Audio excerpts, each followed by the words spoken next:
our coconut shell or crayons and a wick. So without further ado, let's get started.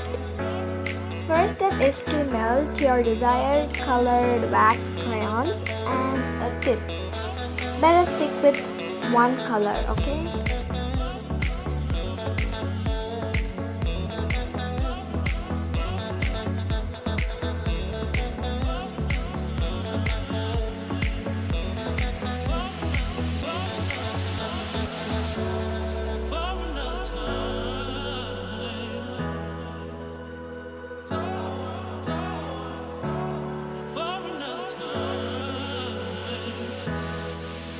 After melting your wax crayons, pour it into the coconut shell as soon as possible.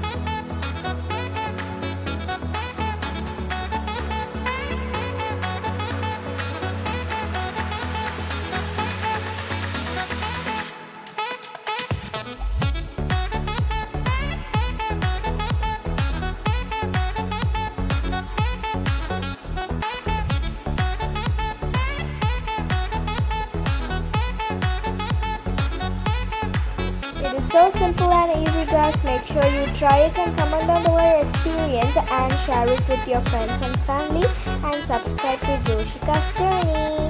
Bye.